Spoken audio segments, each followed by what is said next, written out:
Vamos falar então das questões da aula de hoje, tá? Vamos falar sobre lugares e organizações. E o que eu vou falar aqui, infelizmente, vai deixar pessoas desagradadas, tá? Isso aqui, se vocês podem olhar, né, vocês podem ver, eu peguei aqui uma foto, salvo engano, é um templo na Índia.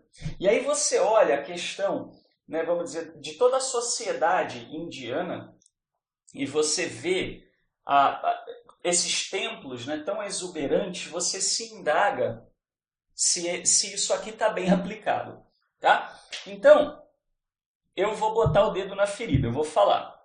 Tá? Vocês estão me ouvindo? A Viviane está falando que o som está falhando. Está falhando para todo mundo ou só para ela? Então, ok, então vamos lá. Então, alguém, por favor, oriente, né, as pessoas que estão chegando, né, para colocarem, para tentarem entrar, sair e entrar de novo para ver se melhora, tá? Bom, então vamos lá. Lugares e organizações.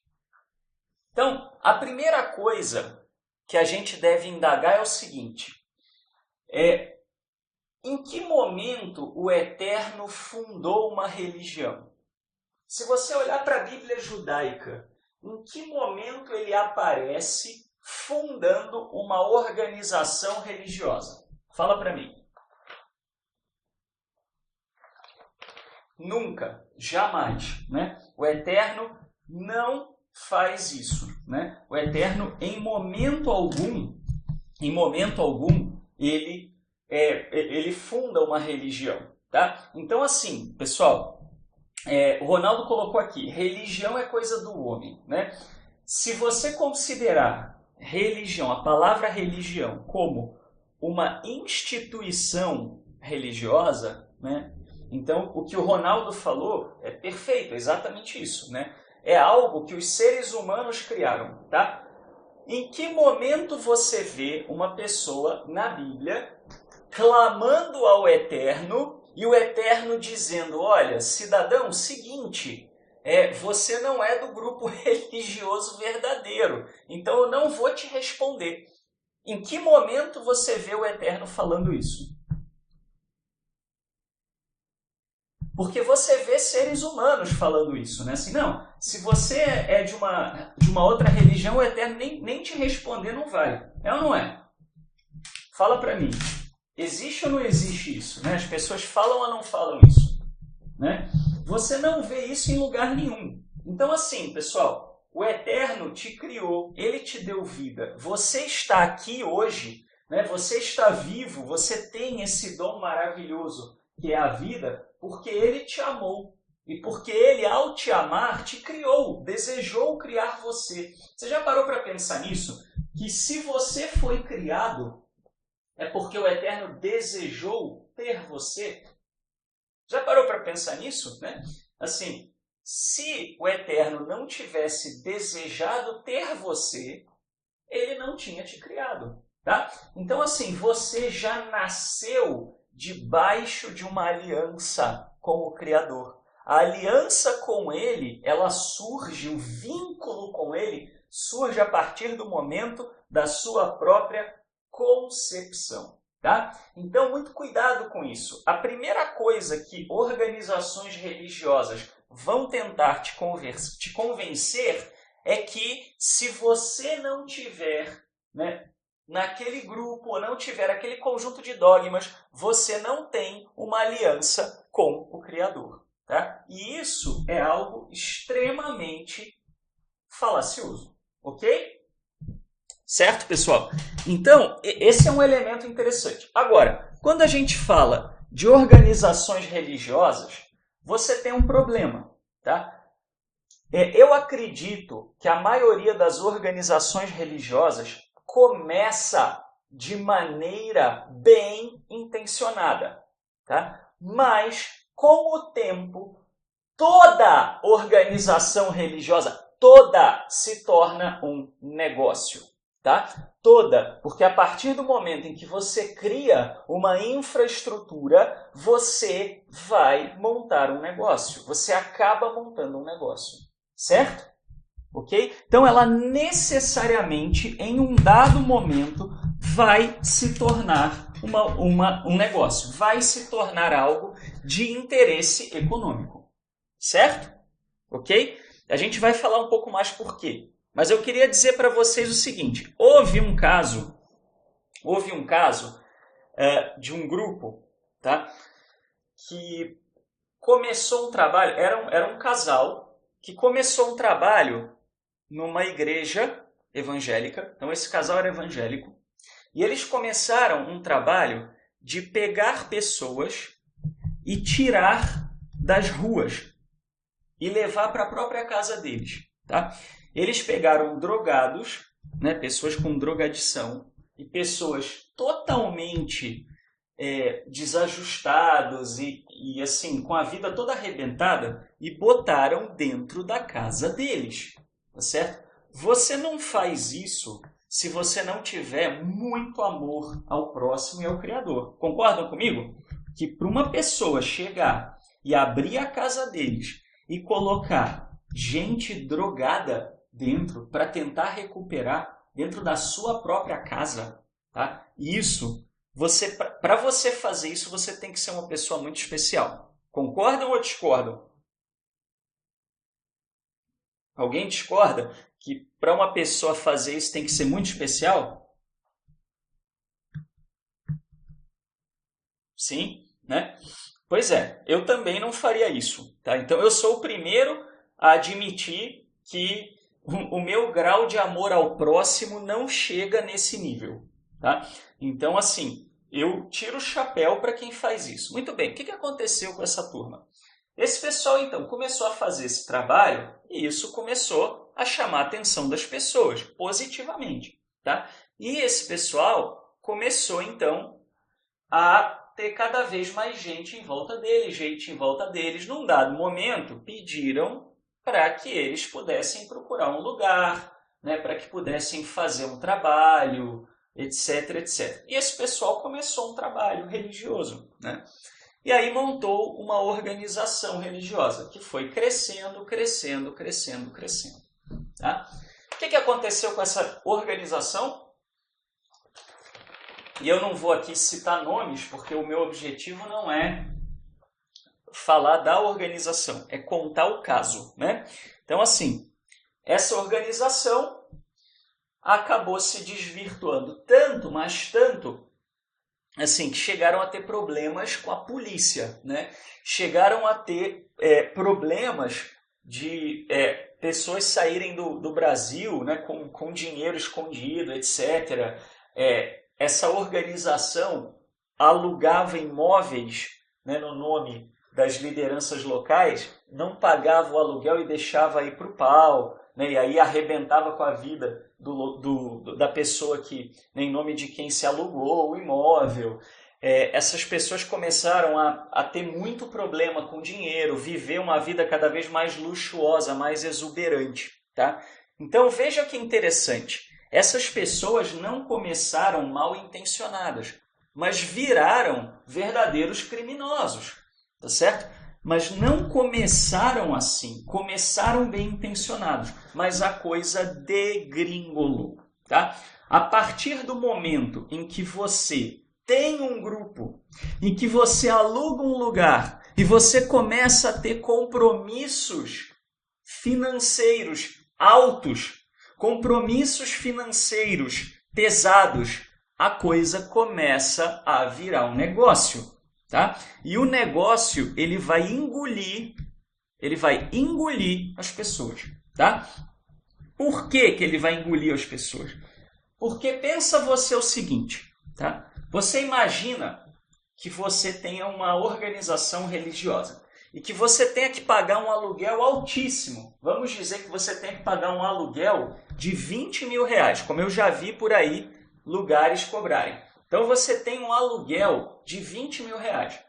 Vamos dizer que a sua renda, tá? A sua renda seja uma renda de 30 mil reais. Tá? Então você pagou 20 mil de aluguel, sobrou 10, você pagou as contas do lugar. Vamos dizer, sobra 5, você vai tirar o teu salário e tudo bem. Vamos imaginar que É mais ou menos assim. Agora você imagina que você tem uma família grande nesse lugar. Você tem uma família que corresponde aí, vamos dizer, a 40% do lugar. E aí você está no meio do teu contrato de aluguel. No meio, tá? Contrato de 3 anos, vamos dizer, que normalmente é mais ou menos por aí. E aí, imagina que essa família, só ela, é responsável por 20 mil reais. Por 20 dos 30 mil reais que você tem de receita, vem de uma família. Tá? E essa família começa a ter problemas de comportamento. Por exemplo, você descobre que essa família ela passa a perna em pessoas no negócio dela. Ou o chefe dessa família tem uma amante. Você vai botar para fora a pessoa, né? Você vai chegar, chamar a pessoa na chincha e falar umas verdades para a pessoa? Se a pessoa é responsável por 2/3 do seu faturamento? Para pensar nisso. Olha o problema. Olha o problema, tá? Se 2/3 do seu faturamento vem de uma família única, por exemplo, de uma pessoa, tá? Imagina você ir contra os desejos daquela pessoa. E aí, como é que você fica? Vocês estão me ouvindo, pessoal? Que eu estou vendo que tem... Sim? Como é que fica isso? Perceberam o problema? Tá? Então, veja, a Marta falou assim, eu falaria. Eu até acredito em você, Marta, mas eu também sei que uma coisa é a gente falar, outra coisa é a gente viver a situação. Percebe? Tá? Então, assim, você se sente muito pressionado por conta da questão financeira, você começa a ceder aqui e ali. Tá? Eu já vi vários líderes religiosos, vários, se perderem por causa disso. Chega na hora H e eles têm que aceitar o que o poder econômico fala. Se você tem um negócio, você não... Um negócio mesmo, tá?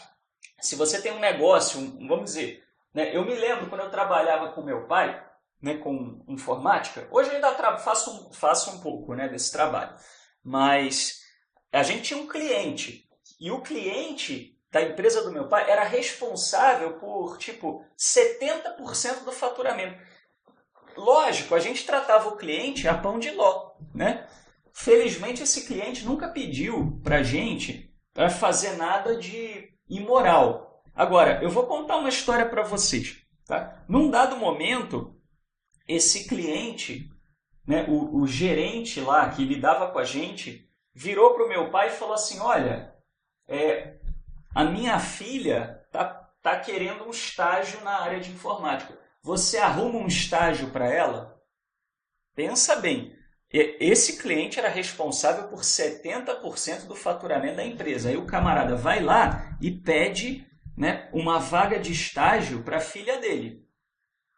O que vocês acham que o meu pai falou? Não estou precisando de estagiário no momento. O que vocês acham que o meu pai falou, como sendo, né, diretor da empresa? É evidente que ele aceitou dar o estágio, tá, para a menina. E a menina não fazia nada o dia inteiro. Até tinha coisa para fazer que se passava para ela, mas ela ficava o dia inteiro nas redes sociais e não fazia nada. Tá? Agora, o que acontecia? Né? É óbvio que meu pai sabia que ela não estava fazendo nada. Agora, como é que ele ia se indispor com o diretor da empresa? Né? Então, assim, até para uma empresa já é complicado. Né? Assim, o meu pai foi à falência uma vez, tá? Porque ele tinha uma outra empresa de informática, que prestava serviços para uma empresa pública. E aí, chegou lá num dado momento, ele fez o serviço, chegou num dado momento, o diretor lá da empresa pública falou para ele o seguinte, olha, estou aqui com o seu pagamento, né, o pagamento do seu trabalho, mas é o seguinte, se você não me der propina, eu não vou liberar o dinheiro. Tá? E aí a empresa do meu pai foi à falência. Até hoje, isso foi nos idos aí de 90, 92. Até hoje, meu pai não viu a cor do dinheiro. Né? Meu avô era sócio também da empresa que prestava serviços aí, né, para esse órgão público. Meu avô dizia assim, esse dinheiro vai ficar para os meus filhos. Né? E aí, esses tempos eu falei para o meu pai, pois é, o meu avô não sabia, né, que, na verdade, o dinheiro ia ficar para os netos, não para os filhos. Se é que vai ficar para os netos e não para os bisnetos, se é que vai ficar para alguém. Então, isso, pessoal, vejam, ser empresário, pequeno empresário, não grande empresário, ser empresário no Brasil, né, é muito difícil. Em qualquer lugar do mundo é muito difícil. Para você ser empresário e não se envolver com corrupção é muito complicado. O meu sogro, uma pessoa que eu admiro assim extremamente, tá? O meu sogro, na hora em que ele tinha um emprego muito bom, na hora em que começaram a pressionar ele para fazer sujeira, ele saiu, né? E para ele foi assim, saiu no auge da carreira dele, né? E teve um baque financeiro, né? Então é muito complicado. Agora, isso, pessoal, isso com empresa. Imagina com uma organização religiosa, que além disso, as pessoas ainda entram naquela coisa de os fins justificam os meios. Tá? Então, pessoal, se você pensar em Israel, até em Israel, você tem rabinos bilionários, não é bilionários.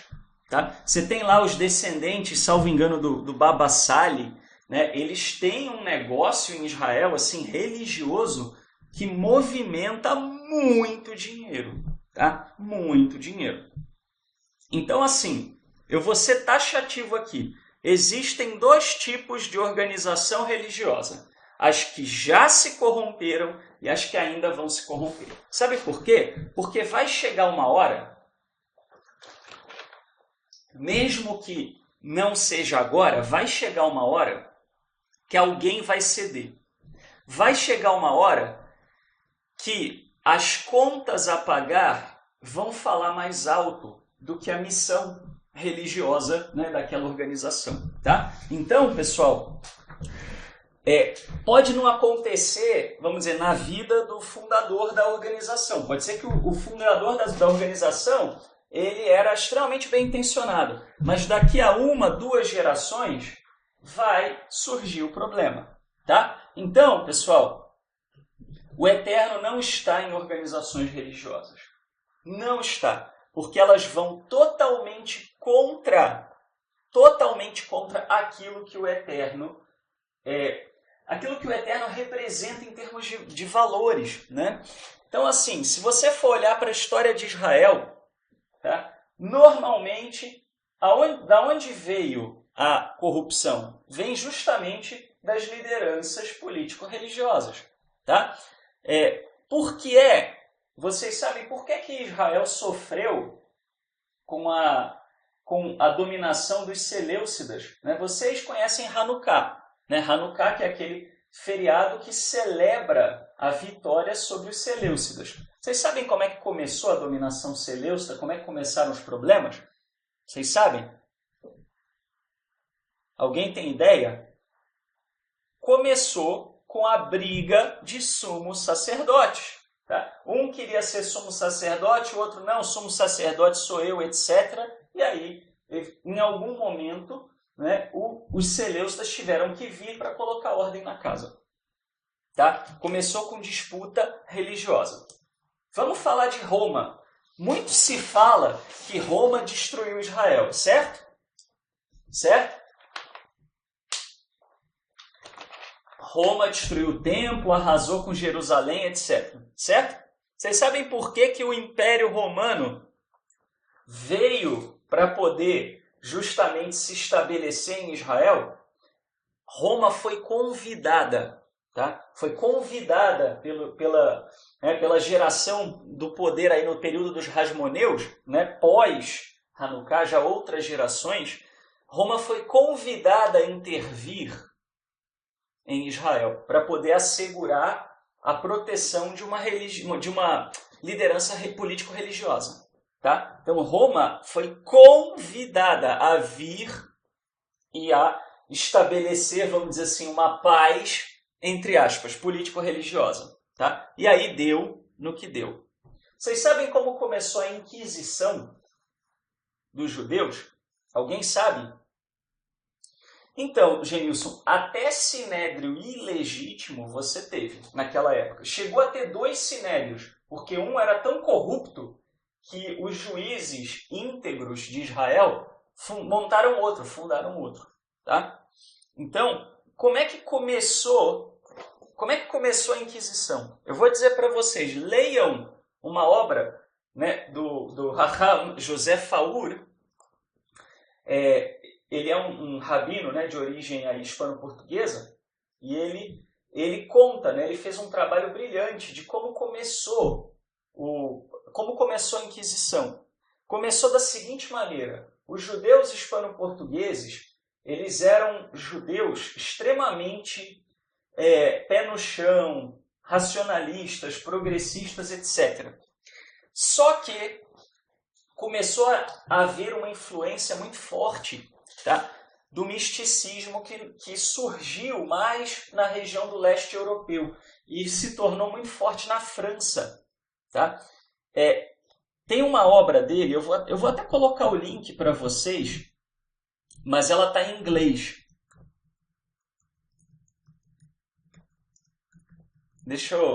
Eu vou colocar aqui, ó, é essa obra aqui, tá? Depois vocês podem clicar e abrir, né, e baixar. Isso é um PDF, tá? Então, assim, por influência até da França, a questão do misticismo ficou muito forte em Israel, né? Entre os judeus da Península Ibérica. E houve uma disputa de poder, né? Gil Ferreira não estava relacionado aos fariseus, estava mais relacionado aos Hasmoneus, aos Hashmonaim, né? Tá? Tanto né, que os Perushim, né, o termo Parush, né, literalmente é como a palavra Parashá, né, eram aqueles que se separaram, né, vamos dizer assim, ficaram à parte das brigas político-religiosas. Claro que entraram depois também, né? Mas a coisa foi mais pela linha dos saduceus do que dos fariseus, tá?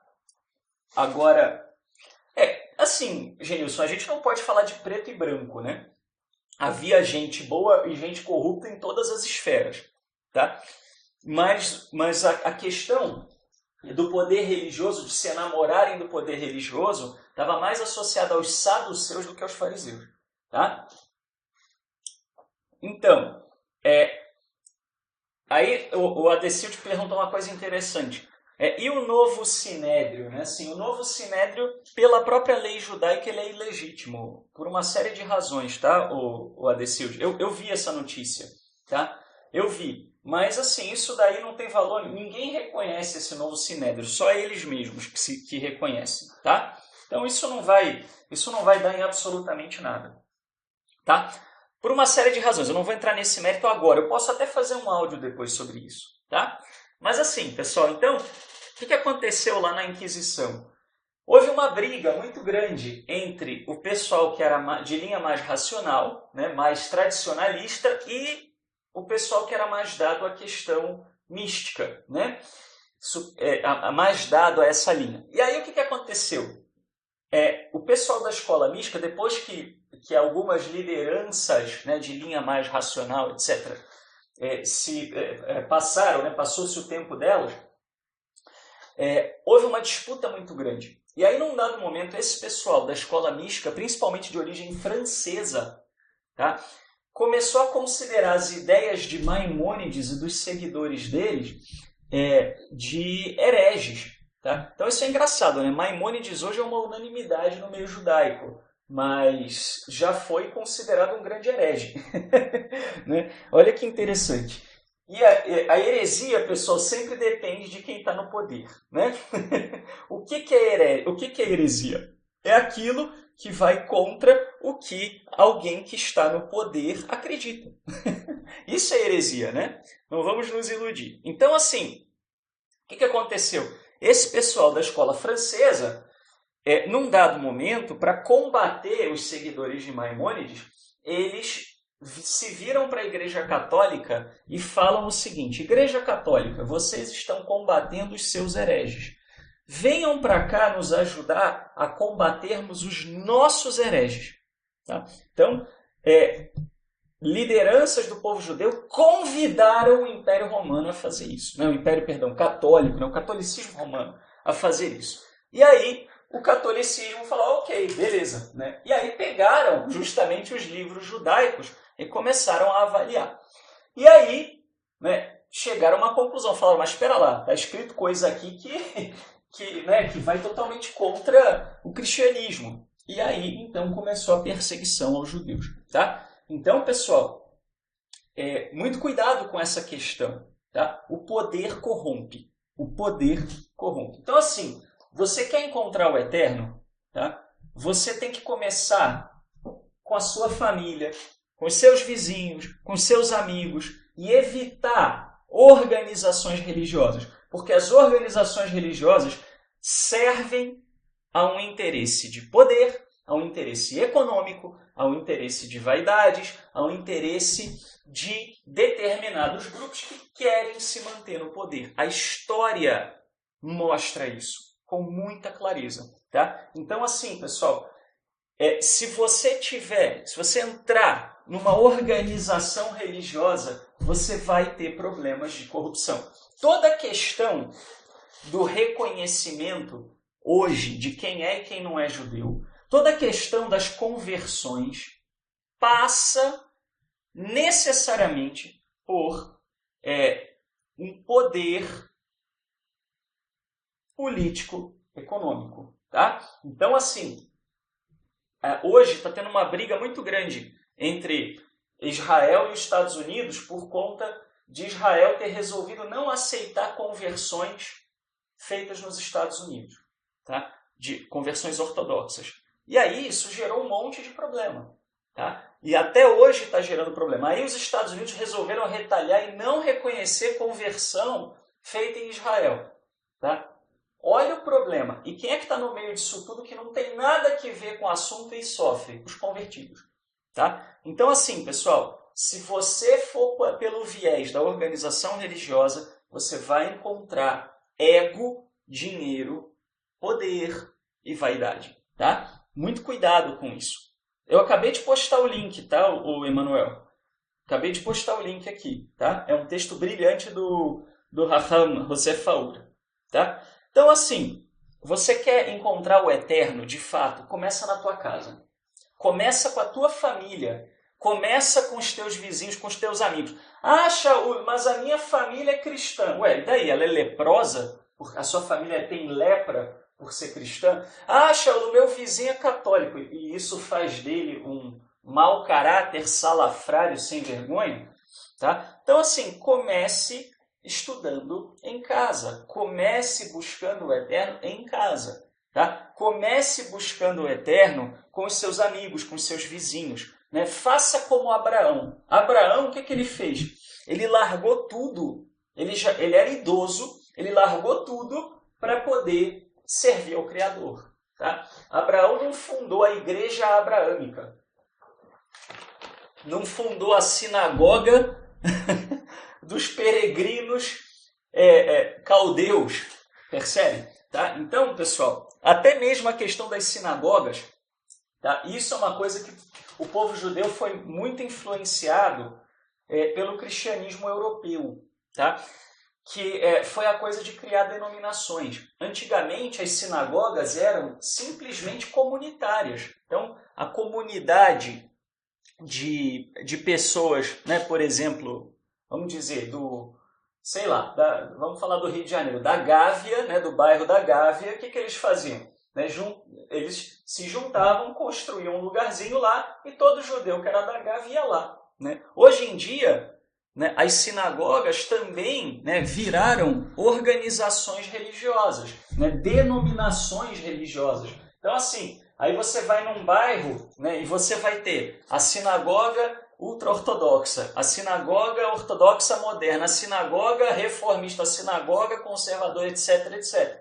Tá? Virou um mercado a ser fatiado. Tá? Então, pessoal, vou dizer uma coisa para vocês. Tá? Todas as pessoas que eu conheci e que eu olhei e falei, puxa vida, essa pessoa é incrível, é maravilhosa. Tá? Pessoas em quem eu me espelharia em termos de caráter. Ou elas se afastaram de organizações religiosas porque não aguentaram, ou elas vivem uma vida de sofrimento por estarem presas em organizações religiosas. Tá? Então, assim, pessoal, você quer encontrar o eterno? Esquece denominação religiosa. Né? Abraão era idoso. E Moisés? Moisés era gago. Né? né? Quer dizer, na verdade tem outras interpretações sobre a dificuldade de Moisés de falar, né? Tem várias, né? Inclusive no vídeo que eu fiz lá, Os Sábios Respondem, né? Eu coloquei, isso tem vários meses, né? Eu coloquei as várias teorias, né? Tem teoria de que ele era gago, tem teoria de que ele tinha esquecido, né, a língua egípcia, tinha várias teorias, né, com relação a isso. Mas assim, de um jeito ou de outro, Moisés não era um homem de saber falar, tá? O rei Josias, na Bíblia, ele já havia começado a fazer o que era reto perante o Eterno quando ele achou o livro da Torá. Está escrito isso lá, né, na Bíblia judaica. Tá? Ele, num dado momento, ele encontrou a Torá, mas ele já tinha começado a servir o Eterno e ele não conhecia quase nada. Tá? Então, pessoal, isso é muito importante. Você pode ir a um lugar religioso? Claro que pode. Você pode ir onde você quiser, né? Mas, se você se envolve com um lugar religioso, você vai ter que suportar o peso dos interesses. Né? E a hora que você tiver um problema, tá certo? Você vai sofrer e você vai sofrer muito. Imagina se você briga com uma pessoa que é responsável pela renda do lugar. Tá? É com aquela pessoa, com o dinheiro daquela pessoa que o lugar é mantido. Quem você acha que vai ter que ir embora do lugar? Você ou a outra pessoa? Quem que você acha? Então, não vamos nos iludir, pessoal. Tá todo mundo caladinho, né? O que eu estou falando é pesado, mas é verdade. Tá? Desculpem, mas eu vou dizer a verdade. Tá? Então, assim, a corda arrebenta para o lado mais fraco, necessariamente. E não é para o lado mais certo, é para o lado mais fraco. Tá?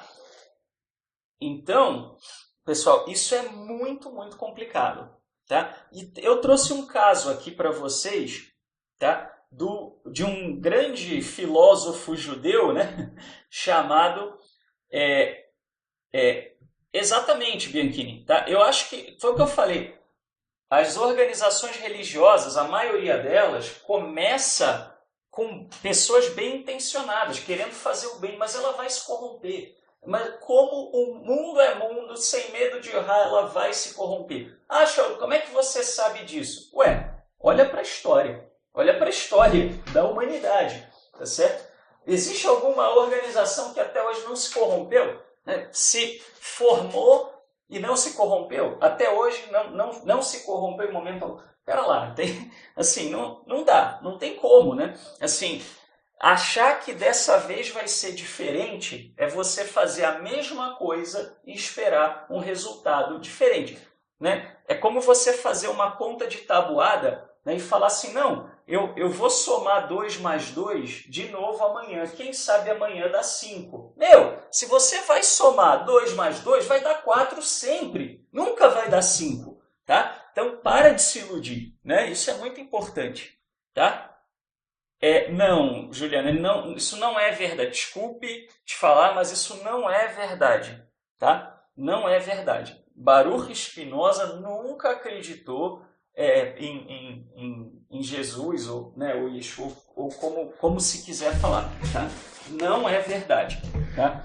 Baruch Spinoza jamais. Outro pode até ser, né, não vou dizer que ninguém nunca foi para o cristianismo, mas Baruch Spinoza jamais. Tá? Até porque, Juliana, Baruch Spinoza era deísta, né? E o deísta não teria como aceitar isso. O deísta, ele vai meio pela linha assim de que o Eterno criou o universo, mas ele não está nem aí para o que você faz em terra, entendeu? Então, assim, eu não sou deísta, não acredito como Spinoza acreditava, mas não tem como. Um deísta jamais seria. Tá? Então, assim, se essa informação chegou, né, essa informação ela não procede. Tá? Então, isso é bastante importante. O que não quer dizer que outra pessoa talvez tenha sido, tá? Mas com certeza não. Tá? Baruch Spinoza, com certeza não. Tá? Não digo isso porque não existam pessoas que mudem de religião, né? Simplesmente porque a obra de Spinoza não fala a esse respeito. Tá? Bom, Baruch Spinoza ele ousou dizer o seguinte: para de ir a esses templos lúgubres, obscuros e frios que tu mesmo construíste e que acreditas ser a minha casa. Minha casa está nas montanhas, nos bosques, nos rios, nos lagos, nas praias. Aí é onde eu vivo e aí expresso o meu amor por ti. Então, olha, né, isso é bem interessante, né? É uma frase, né, um dito, né, bastante curioso, tá? E bem verdadeiro, né? Assim, se você for olhar, por exemplo, para a Bíblia judaica, né, para o Tanar, você vai ver o seguinte, tá? A Bíblia relata claramente, né, que assim, o templo foi uma concessão aos israelitas. Tá? O templo não foi um desejo do Eterno. Tá? O templo de Jerusalém foi uma concessão feita a Davi. O Eterno diz isso. Né? Assim, o Eterno aceita porque Davi queria honrá-lo. Mas o Eterno jamais ordenou o estabelecimento de um templo. Tá? Da mesma coisa, né, da mesma forma, perdão, quando você olha para o tabernáculo, ele foi criado porque culturalmente era necessário para os israelitas. Os israelitas precisavam ver a presença do Eterno sendo transportada do Sinai até a terra da promessa. Se os israelitas não vissem isso, eles não iriam entender que a presença do Eterno estava no meio deles. Tá? Então, assim, isso é uma coisa muito importante. Né? Assim, você já parou, né, para fazer uma oração num parque, num bosque, né, numa praia? Não tem coisa mais maravilhosa do que isso. Né? O Eterno jamais ordenou construir parede de concreto e chamar aquilo de casa dele. Ele jamais fez isso. E se você vai ficar procurando a presença dele num lugar de 4 paredes, você vai se decepcionar. O Eterno não está nessas coisas. O Eterno está na obra da mão dele, naquilo que ele fez. Tá? Aquilo que é feito por seres humanos, na melhor das hipóteses, o Eterno tolera. Na pior das hipóteses, o Eterno é contra. Né? Olha que interessante. Na melhor das hipóteses, ele tolera. Na pior, ele é contra. Tá? O que não quer dizer que você não possa se reunir num lugar, que você não possa ter, né, um local em que você se reúne para praticar algum rito religioso. Mas entenda que não é algo que vem do Eterno para ser feito. Né? E eu digo para vocês, os lugares onde eu me senti mais à vontade para orar, né, foram lugares em que simplesmente eu estava ali com o Eterno em meio, né, por exemplo, a mata, né, ou numa praia. Uma vez eu me lembro que eu estava andando, né, voltando para... a gente tinha ido... Eu era ainda muito jovem, né, eu tinha acho que 21 anos, mais ou menos. E eu fui com os amigos lá para perto da Bahia. Né, a gente foi de carro, né, aquela coisa de jovem que ainda tem paciência de dormir em saco de dormir, essas coisas, né? E eu me lembro que assim, os meus amigos, eles estavam lá, né, vamos dizer assim, a gente ficou hospedado na casa de um colega que era meio afastada do centro da cidade. Os meus amigos resolveram ficar lá no centro da cidade e resolveram que eles iam beber. E eu não gostava de álcool, nunca gostei de álcool e não tenho paciência com gente bêbada. Então eu falei, ok, eu vou para casa, né? Muito bem. Mas não tinha ninguém que queria ir embora. E eles estavam de carro, né, ali. E a pessoa que estava dirigindo o carro não queria beber, mas também não ia embora porque precisava levar os outros. Então eu fui a pé. E aí eu fui andando. O caminho era fácil de achar. E aí eu olhei para cima e eu vi aquele céu estrelado, né, num lugar sem cidade. Que coisa linda, que coisa maravilhosa, né? E aí eu me lembro que eu caí de joelho no chão, né, assim, e eu orei ao Eterno, só agradecendo, né, por estar ali, por estar vendo aquilo, aquela obra da criação dele. Eu nunca me senti tão próximo do Eterno quanto naquele dia, né, que eu pude contemplar a grandiosidade da criação dele. Não tinha nada, não tinha uma luz né, eu estava com uma... Né, apenas com a iluminação da lua ali, né, e das estrelas. Não tinha nada, não tinha luz nenhuma ali próxima. Né? Era coisa tipo, sei lá, uns 10 quilômetros, né, ali do centro da cidade. E ali era uma cidade pequena. Né? Então, isso é maravilhoso. Né? Vocês estão me ouvindo, pessoal? Sim? Ok. Então, né, se você não consegue ver o Eterno na criação dele, você não vai conseguir ver o Eterno na criação de mãos humanas. Tá? E olha o que aconteceu com Spinoza por dizer isso, tá? Por dizer coisas desse tipo. Com a sentença dos anjos e dos santos, com o consentimento do Deus bendito e com o consentimento de toda esta congregação, diante destes santos livros, né, nós eremizamos, expulsamos, amaldiçoamos e esconjuramos Baruch de Spinoza. Maldito seja de dia e maldito seja de noite. Maldito seja em seu deitar, maldito seja em seu levantar. Maldito seja em seu sair e maldito seja em seu entrar. Que Adonai, soberano Senhor, apague seu nome de sob os céus e Adonai o afaste para a sua desgraça de todas as tribos de Israel, com todas as maldições do firmamento escritas no livro desta lei.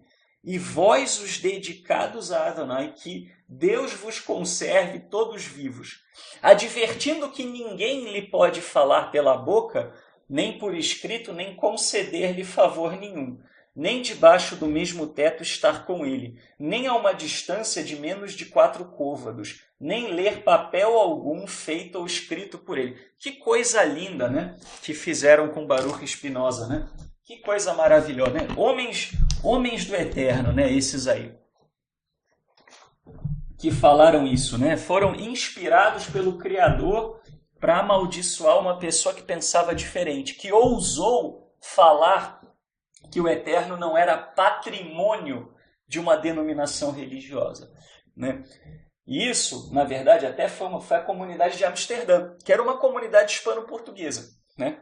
Mas é muito, muito triste, né, na verdade, ler um negócio desse, né? E hoje, né, inclusive, as principais lideranças, né, hispano-portuguesas reconhecem, né, que o que foi feito com o Baruch Spinoza foi uma coisa terrível, né? E ele foi totalmente rechaçado, né? Assim, totalmente rechaçado. Por quê? Porque ele ousou ser diferente, pensar diferente. Tá? Então, assim, se você vai para uma denominação religiosa, você tem que dançar conforme a música. Porque se você tiver um pensamento diferente, você vai ser expulso. Né? Talvez não com palavras tão fortes quanto essas de Spinoza, talvez com palavras tão fortes como essas de Spinoza. Tá? Então, assim, eu sei disso até porque eu passo por isso. Né? Frequentemente vem alguém, né, e fala: o Shaul é degenerado, é maluco, é isso e aquilo. Por quê? Porque eu ouso conservar a minha independência com relação ao meu pensamento, né? Assim, e isso incomoda, né? Além disso, ouso também ensinar de graça, né? Assim, eu já ouvi, né, de pessoas dizendo: Shaul, enquanto você ensinar de graça, né, eu não quero papo com você. Meu, para, né? Assim, tudo bem, eu entendo que a pessoa que vai ensinar tem a conta para pagar, né? Ou seja, essa seja a profissão secular dela, né? Também, né? Ou ela não tem uma profissão secular, eu entendo. Felizmente eu tenho, né? As minhas atividades seculares, né? Mas, tá cheio, né? Tá cheio. Agora, Luiz, a grande questão é, né? Por que a pessoa está dizendo isso? É para te proteger? Ela está pensando em você ou ela está pensando no bolso dela, né? Então, assim, você já sabe onde vai dar, né? Então, assim, das duas, uma. Ou você fica quietinho e finge que você concorda com tudo, ou você vai ter problemas, né? Então, é isso aí, né? Então, assim, pessoal, eu não sou melhor nem pior do que ninguém, né? Mas, assim, eu conservo e não abro mão da minha autonomia de falar o que eu bem entendo, né? Inclusive de mudar de opinião. Ué, né? Quer dizer que se você não muda de opinião, então é assim que você está crescendo em sabedoria, né? Pelo contrário, eu quero daqui a 10 anos poder olhar para trás e falar assim: poxa, o Shaul que tinha 37 anos, né, que é a minha idade atual, o Shaul que tinha 37 anos, ele não enxergava isso, isso e isso, né? O Shaul que tem 47 enxerga. Que bom, né? Sinal de que eu vou amadurecer, né? Então, e às vezes é engraçado porque você percebe claramente, né, que a pessoa está com motivação,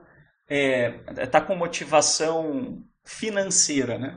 Assim, ou de poder, ou de ego, vaidade, né? Assim, quando a pessoa não tem mais o que falar, né? Aí falou, uma vez uma pessoa chegou ao cúmulo de me criticar, né, por exemplo, por dizer que, assim, não, ele é um absurdo. Por quê? Porque ele cria tópico, né, vamos dizer assim, no fórum lá de debates, né, ele cria tópico perguntando se as pessoas precisam de oração, né? Quer dizer, você não pode mais nem orar pelo próximo, né? Assim, orar pelo próximo é crime, né? Como se ninguém no meio do povo judeu, nas escrituras, ninguém orou pelo próximo, né? Abraão não orou pelo próximo, né?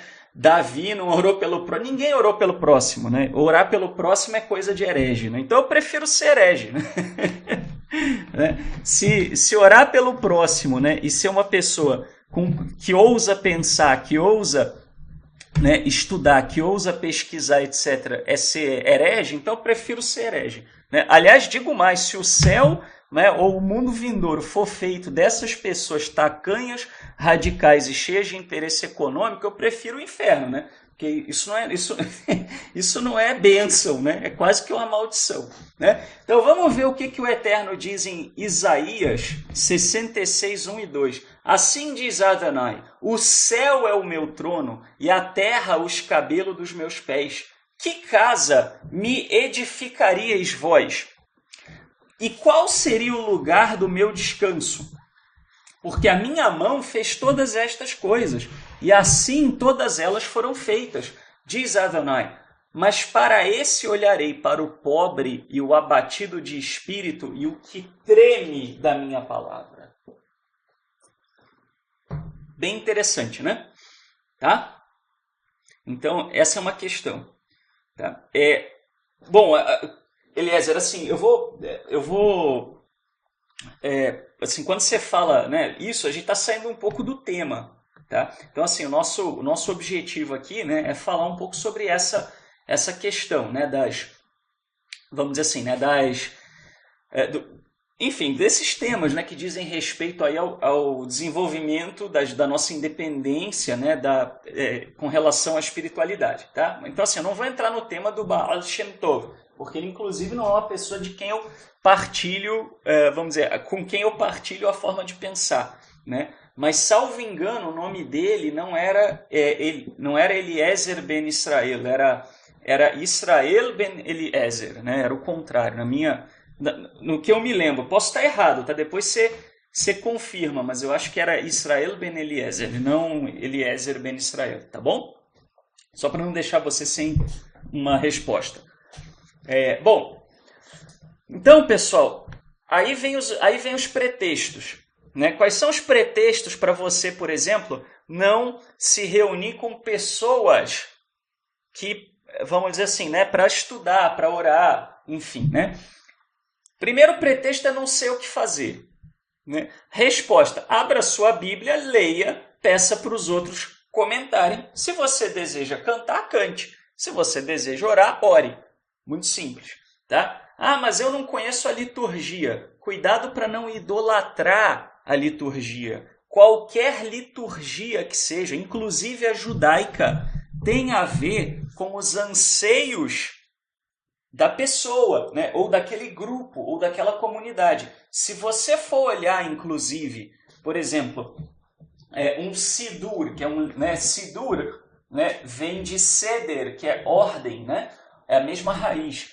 Tá? Então, assim, um sidur, uma ordem das orações, né? Assim, um grupo de orações, ele vai ser organizado de acordo com as necessidades de uma determinada comunidade. Tá? Então, assim, o Sidur tem algumas orações que são comuns a todo Israel.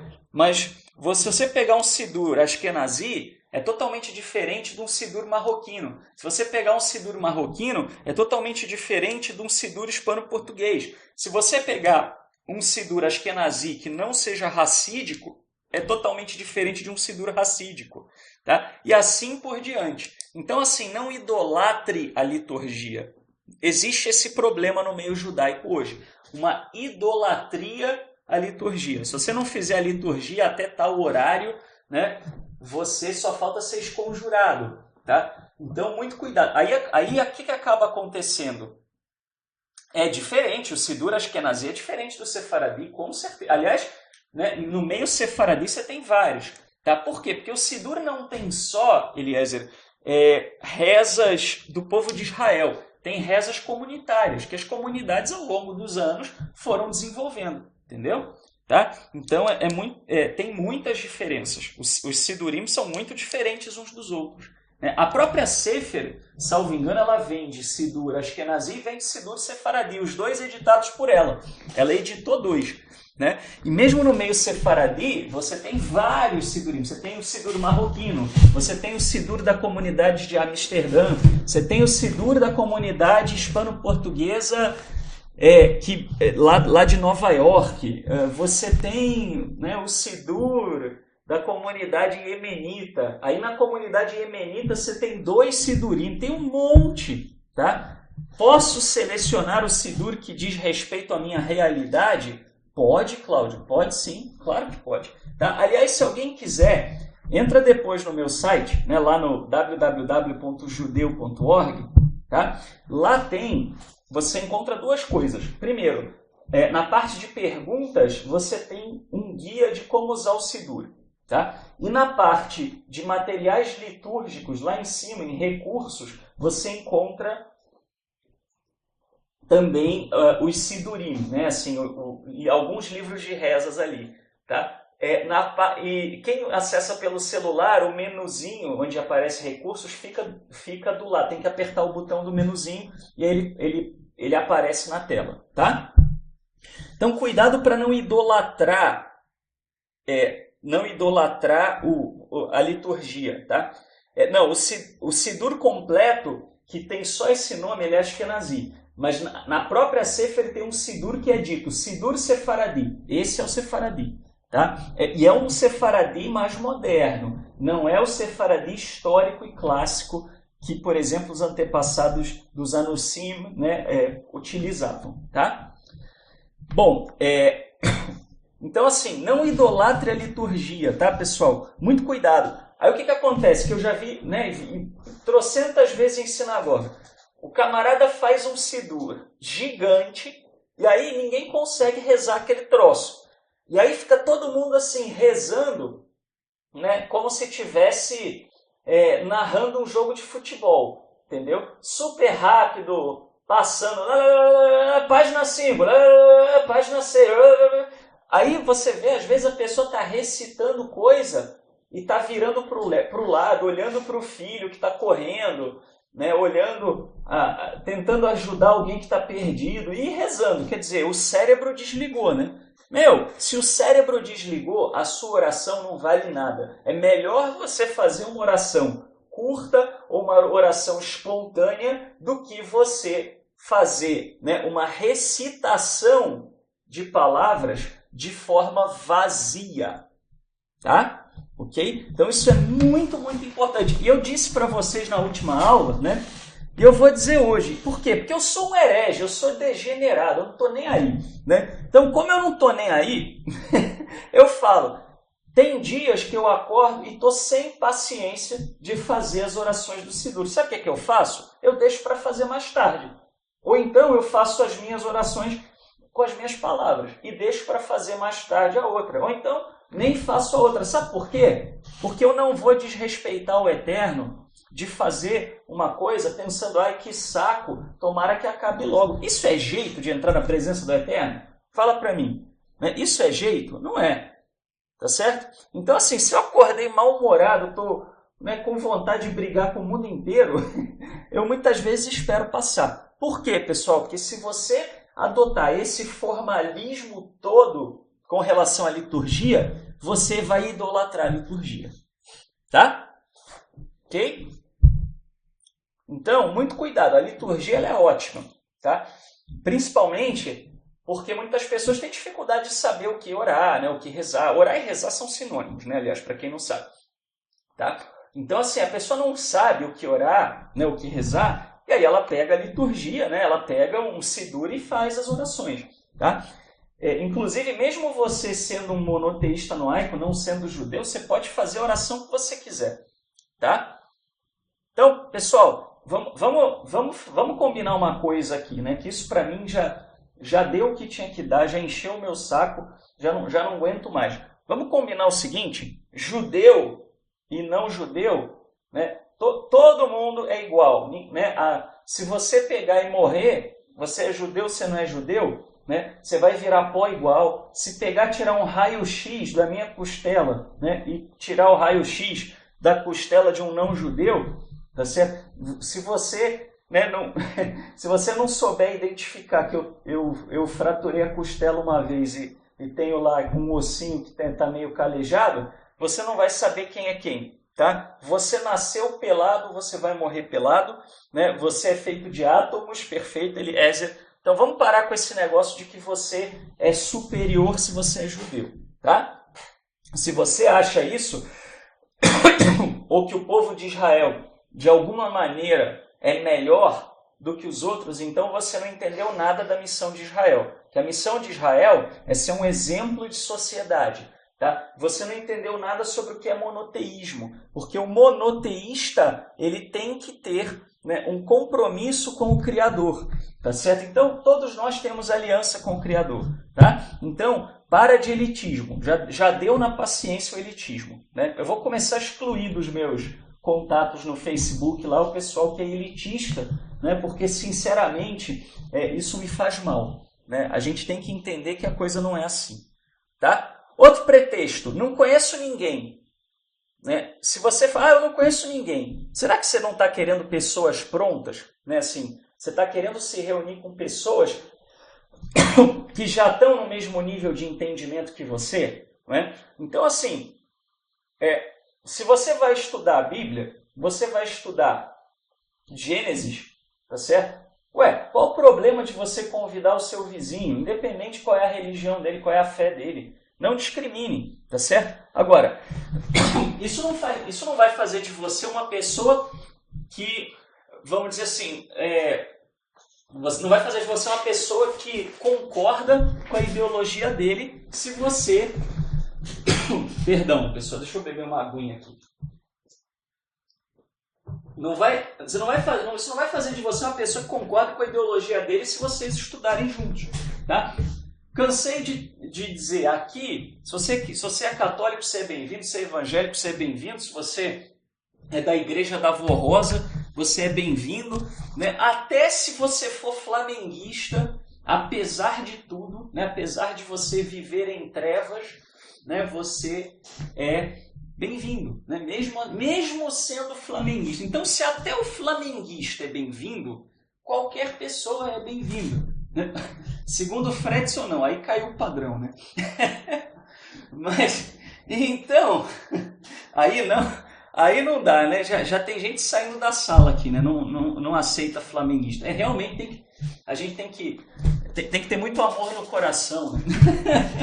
Eu estou brincando porque eu sou fluminense, né? E tem uma rivalidade histórica entre Flamengo e Fluminense, né? Que me perdoem vascaínos e botafoguenses, mas a verdadeira, autêntica rivalidade, o autêntico rival do Flamengo é o Fluminense, né?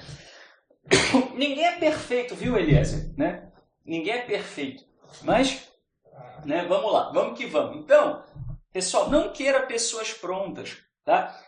Se o seu vizinho é católico, vai estudar Gênesis com ele. Tudo bem, ele acredita em Nossa Senhora, ele acredita em Jesus. Você não acredita. Beleza, tudo bem, mas você não está indo estudar Nossa Senhora, você está indo estudar Gênesis, tá certo? Na verdade, senhora deles, né? Que minha não é. Mas tudo bem. Né? Então, assim, pessoal, não discrimine pessoas, né? Porque essas pessoas são de uma fé diferente. Apenas combine. Olha, é o seguinte, você é cristão, eu sou judeu, o que a gente tem em comum? Não, nós temos em comum o livro de Êxodo. Tá bom, então vamos estudar o livro de Êxodo. Tá certo? Tá? Se houver respeito de parte a parte, não há nenhum problema. Comece com a sua família, com seus vizinhos. Ah, Shaul, você me ajuda? Ajudo. Nunca me furtei de ajudar. A única coisa que eu não faço por uma questão de ter muito medo desse caminho, né, é fazer eventos e cobrar por isso. Né? Cobrar, né, dinheiro, cobrar entrada, essas coisas. Porque eu tenho muito medo de ir por esse caminho, porque eu sou um ser humano. Né?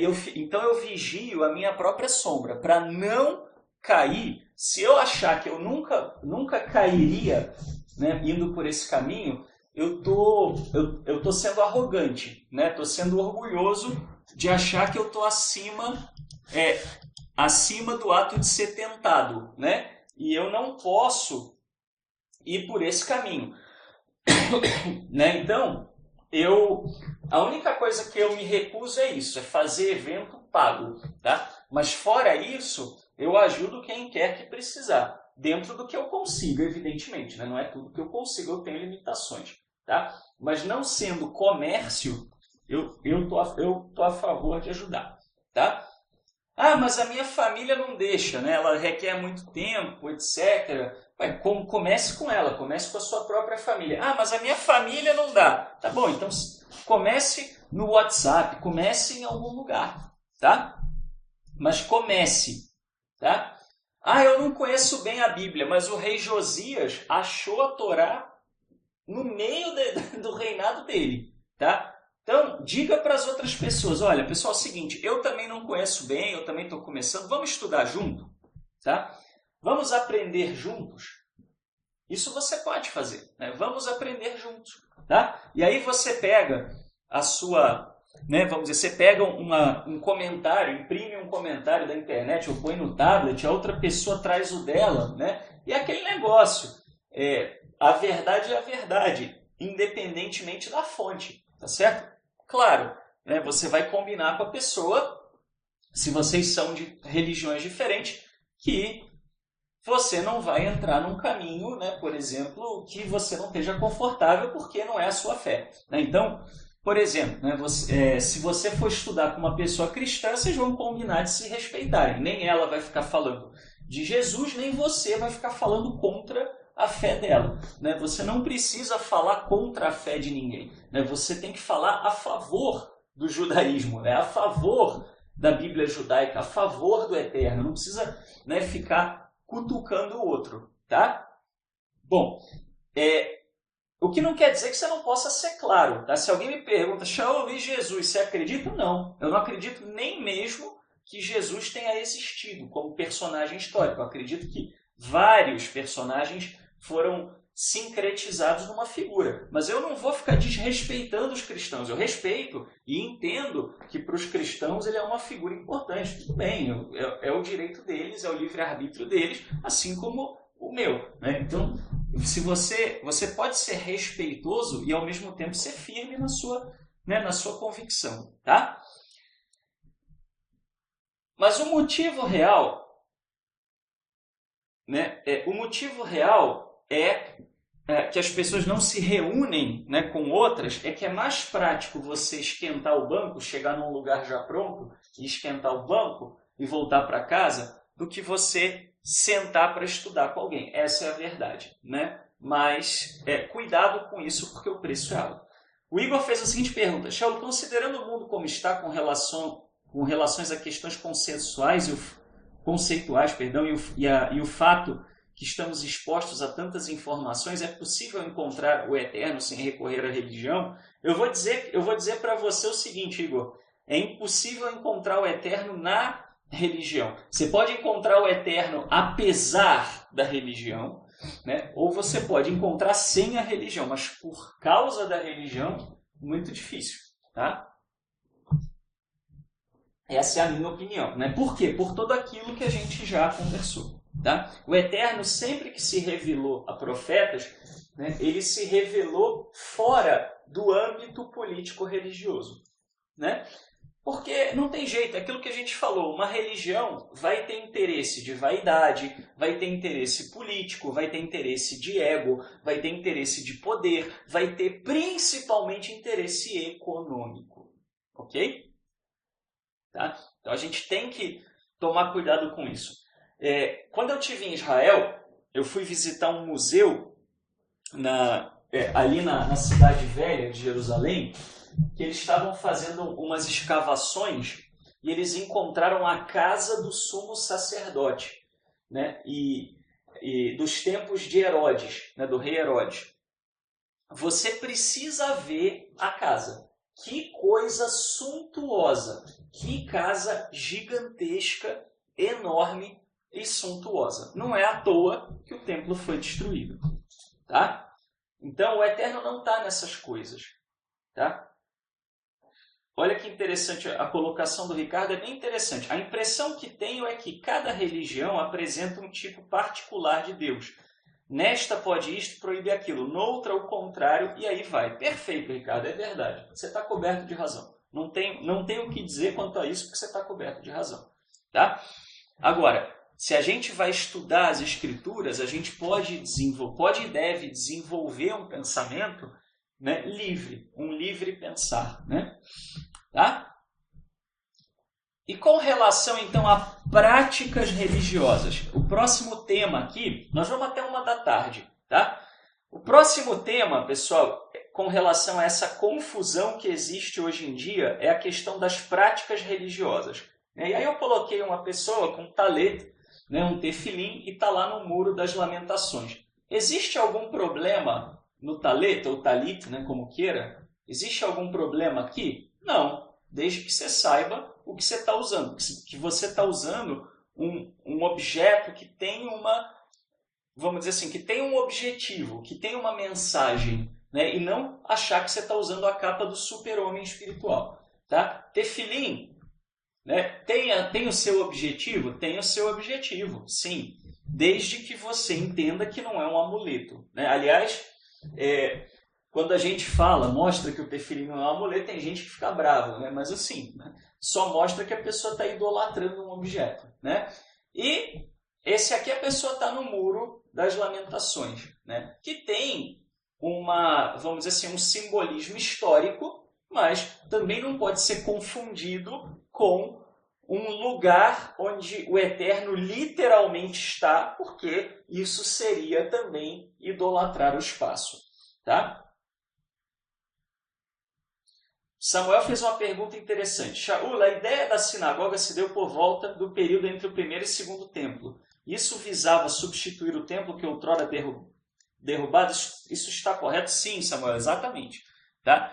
Eu diria o seguinte, desde que o mundo é mundo, né, desde que Israel é Israel, existiam ajuntamentos de pessoas. Tá? Então, por exemplo, né, assim, imagina que você morasse na região da Galileia, né, ali, para falar uma região conhecida, na época do primeiro templo.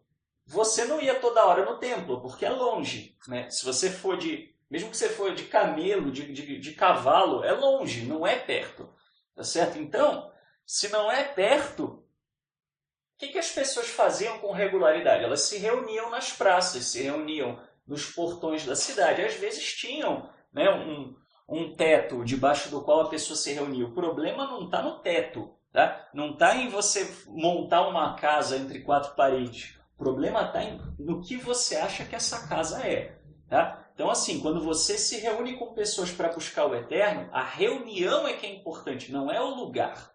Tá? Essa é a questão. Aí o Sadiq está perguntando, a presença tangível não é mais possível devido ao templo estar destruído e a ter chuvado os filhos de Israel? Não entendi, Sadiq, a sua colocação. Me explica, por favor, para eu poder compreender. Não entendi se é uma pergunta, uma observação, o que é. Tá? O Fernando fez uma pergunta muito legal, Fernando, e eu vou responder daqui a pouco isso. A gente vai entrar nisso, que é, né, porque não há verdades absolutas em relação ao conhecimento referente ao eterno. Nós vamos falar disso, tá? Então, olha, alguns tipos de idolatria sutil que está ligado à prática religiosa. E você tem que tomar cuidado, porque se você cair nisso, você não vai encontrar o eterno, tá? Uma idolatria. Tudo é pagão. Já viram isso? A pessoa que fala assim, viu? Você não pode amarrar o sapato para a esquerda porque os sacerdotes de Ártemis amarravam o sapato para a esquerda. Né?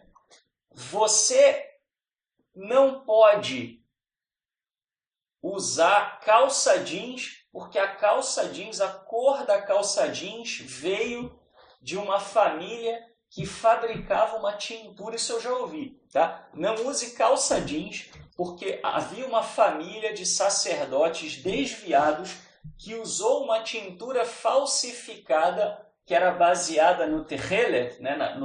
na tintura azul usada, né?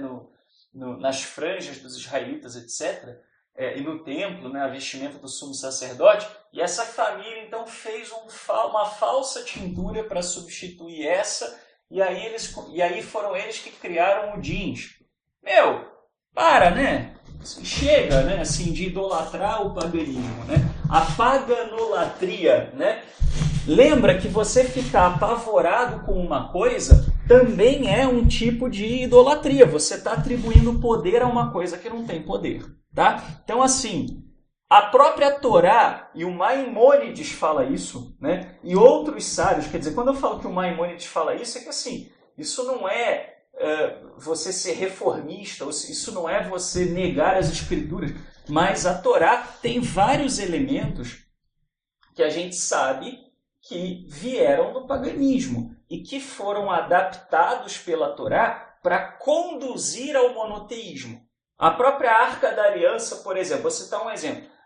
Isso vem da prática dos egípcios. Os egípcios construíam arcas para transportar objetos religiosos. Tá? E o povo ia ter uma expectativa de ter isso. Eles teriam esse objetivo, eles tinham essa expectativa de que tinha que ter uma arca para transportar coisas que eram sagradas. Daí vem a prática da Arca da Aliança. Por quê? Porque o Eterno pegou uma coisa que eles já conheciam e usou em favor do monoteísmo. Tá? Ok? Então, se você realmente for abolir tudo que tem origem pagã, você não vai fazer nada. Nada. Você vai ficar parado, igual um vegetal, né? E ainda vai ter alguém que vai falar que ficar parado é coisa de pagão. Tá? Então, vamos combinar o seguinte aqui, pessoal. O que é pagão? É aquilo que faz o seu coração se voltar para o paganismo. Tá? Não interessa se sentar numa cadeira para ouvir uma explicação religiosa era feito para Ártemis. Não interessa se o meu coração está voltado para Ártemis. Tá? Então, eu vou dar um exemplo para vocês que me perguntaram recentemente. Bolo de aniversário com vela Tá? Originalmente era uma prática pagã de adoração, salvo engano, à lua. Era uma oferenda para a lua. Feita na ocasião do aniversário de uma pessoa para poder garantir uma boa sorte para a pessoa. Tá? Agora eu pergunto para vocês.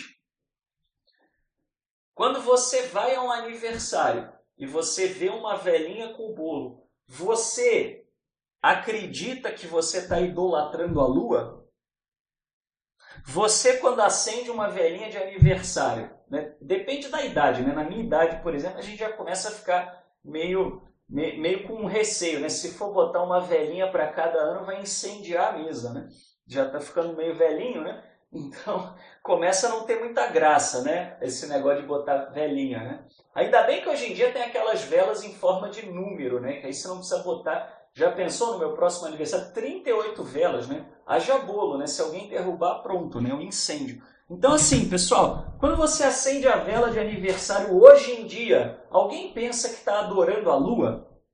Não existe adoração involuntária, tá? Você, para adorar alguma coisa, você tem que fazer um ato concreto de adoração àquilo. Tá? Então, para de besteira, tá certo? Porque até elementos da cultura pagã foram usados na adoração ao Eterno. Tá? Isso é dito por Maimônides explicitamente. Eu já mostrei para vocês essa passagem.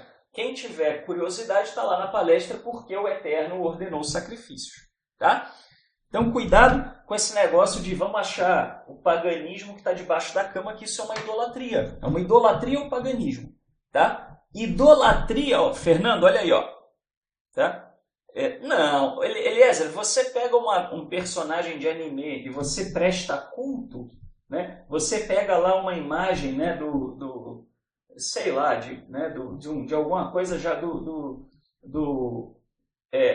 Jaspion, né? E você põe lá num altar ao Jaspion e idolatra o Jaspion, coloca, né, flor para o Jaspion, né, faz pedido para o Jaspion. Você não faz, certo? Suponho, a não ser que você tenha algum problema psicológico grave, né? Mas você não faz isso, tá certo? Então, nem você nem ninguém. Então, não é idolatria, tá certo? Não é idolatria. Da mesma maneira, olha que interessante, né? Por exemplo, se você vai a Ouro Preto e aí você compra uma estátua dos profetas de Aleijadinho. Sabe o Aleijadinho, né? Que foi um exímio escultor? Ele fez profetas em pedra-sabão, né?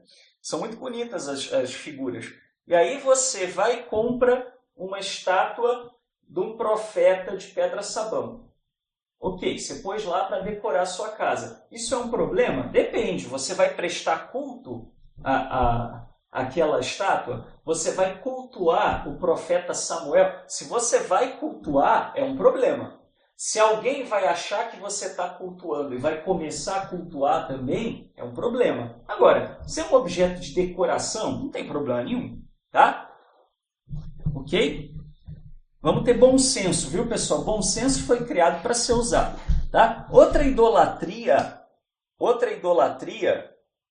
é a questão da idolatria à verdade absoluta, tá? Eu tenho que encontrar a verdade independente de qualquer coisa, tá? Independente. Bom, o Eliarro fez uma pergunta aqui. E a árvore de Natal? Eliarro, o problema da árvore de Natal, para nós judeus, não é que os vikings usavam a árvore cheia de decoração para alguma finalidade. O grande problema da árvore de Natal, tá, é que hoje, se você tem uma árvore de Natal na sua casa, o que as pessoas vão pensar? Se você tem uma árvore de Natal, o que uma pessoa que está passando na rua vai pensar? Essa é uma pergunta mesmo. Vai pensar o quê? Que você é o quê? Vai pensar que você é cristão, tá certo?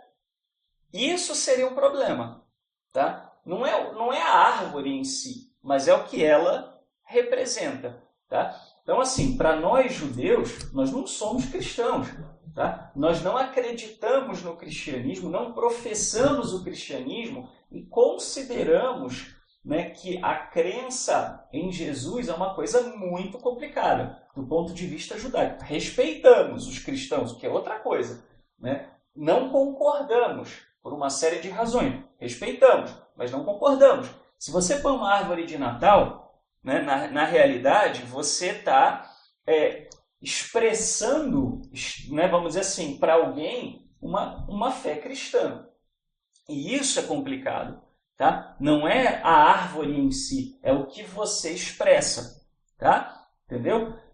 Não é o símbolo, é o que o símbolo representa. Por exemplo, uma cruz de hospital não é hoje né, vamos dizer assim, um problema, porque ninguém olha para uma cruz de hospital e acha que é uma referência a Jesus. Agora, se você usar um crucifixo, é um problema, que aquele símbolo representa uma fé que não é a sua.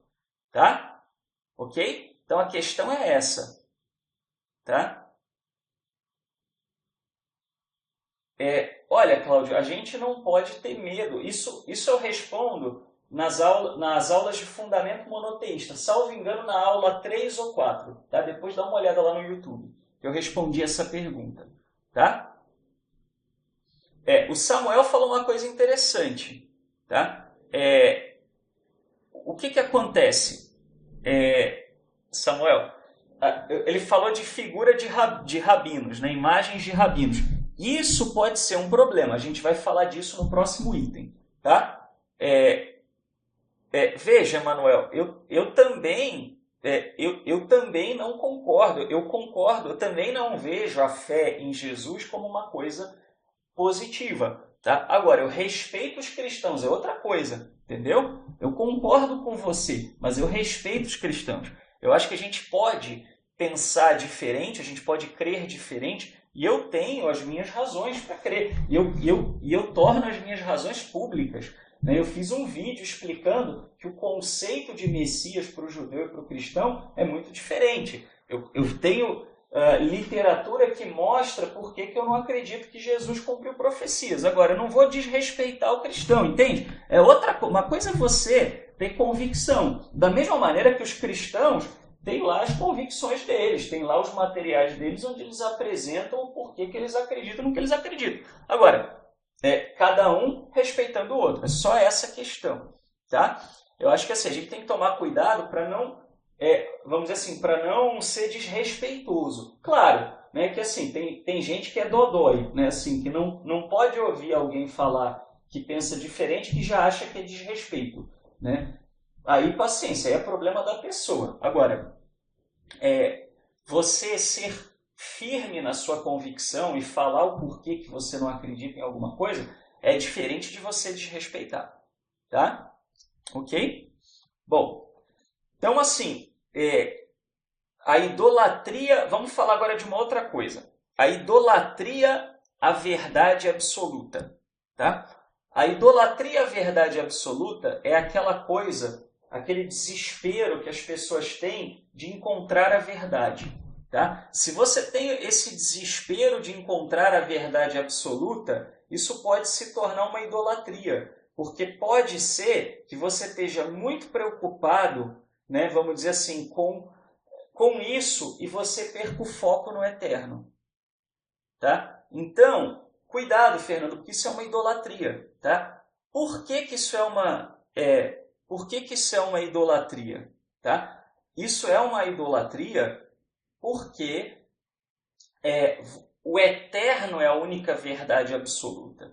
E se o eterno é a única verdade absoluta e o eterno não é criado, não há nada na criação que seja verdade absoluta. Entende? Uma coisa é você dizer que algo é verdadeiro, outra coisa é você dizer que algo é a verdade absoluta. Entende? Tá? A partir do momento que tem ser humano, não é verdade absoluta. Concorda? Tá? Então, se você acha que você vai encontrar a verdade absoluta nesta criação, você está dizendo que nesta criação existe uma divindade.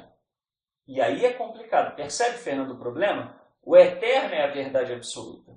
Tá? A Torá é verdadeira. Isso é diferente de ser a verdade absoluta. Tá? O eterno não vai deixar de se relacionar com você porque você cometeu um erro tentando acertar. Se você acreditar nisso, você está idolatrando a verdade dentro da criação. Percebe? Você está dizendo que existe uma coisa dentro da criação chamada verdade absoluta, e se você não encontrar ela, o eterno não vai se relacionar com você. Você está transformando a verdade absoluta, que é uma coisa que não existe na criação, num mediador entre você e o eterno. Olha o problema.